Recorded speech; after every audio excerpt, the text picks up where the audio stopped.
Welcome to the Responsibility Project's Roundtable on College Sports.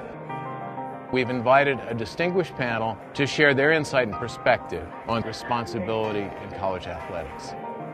An opportunity to go to college on a scholarship is fundamentally tremendous. Athletics can play a really fundamental role to an academic education. But the model's broken, and I think there's an agreement on that at every level.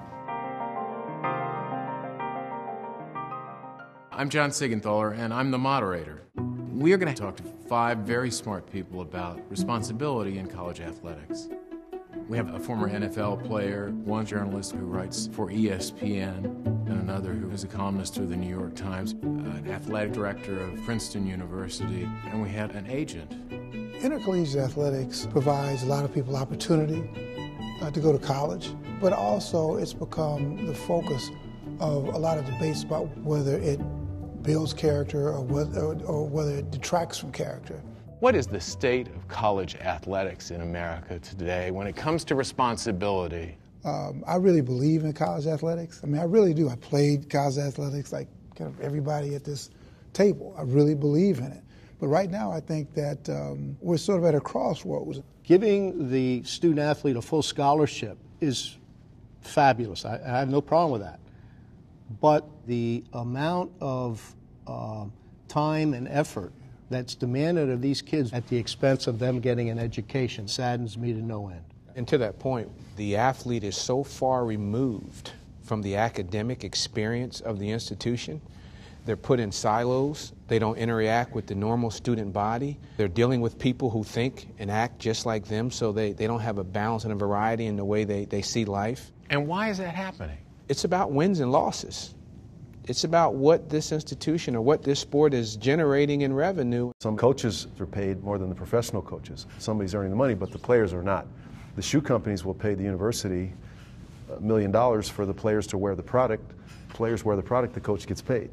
So that's really unfair to the player. I think student welfare is an issue that's lost. Academics get lost more, and it's become focused almost entirely on revenue and how to cut up the revenue. They literally sign away rights to their likeness, to their ability. There are video games now where they don't get a cut of that, even though it's them in the video game. Into perpetuity. Yeah. I think once we lose the true fabric of what does this school offer me from an education standpoint, America's in trouble.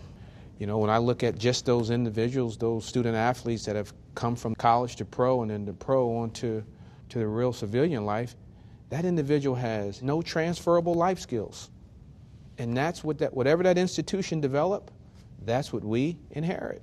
Athletics is a microcosm of society, reflective of the breakdown in our social codes, our obligations to one another. I don't see this as being an athletics-specific issue. There's an increasing disconnect between the actions people take and the accountability to which they're held. Every problem that we have in society seeps into sports and affects it and vice versa. Give us an idea of what you see as a solution for all this. Sometimes I feel like maybe pulling it back would help. But I don't know how you put the genie back, you know? I don't know how you wind it back. Leadership. It starts at the top, making that unconventional decision to do it right. I think that there needs to be a reassessment of the relationship between the students and the university. Is there one thing we could change that would make a difference? If you were a high school freshman and you were playing varsity athletics, there'd be a curriculum, an introductory curriculum called Sports in America 101, but it would be as a primer to what this multi-billion-dollar industry is about, the history of it, the economics of it, the business of it, the law of it. Notre Dame has a model that works for the student athlete. He's not dormed with another athlete. A class schedule is a class schedule. If this is your major, then you won't be at practice today. You'll be in this class setting. That's a value system. What are the fundamentals of our academic institutions? It's for someone to get a quality education. We all have a responsibility to make change for the better well-being of our men and women that are playing at the collegiate level. So we want to thank all of you for participating in this panel. We've touched on some terrific topics. Thanks for sharing your insight and your perspective. We want to thank Liberty Mutual for hosting this event, and thank you for watching.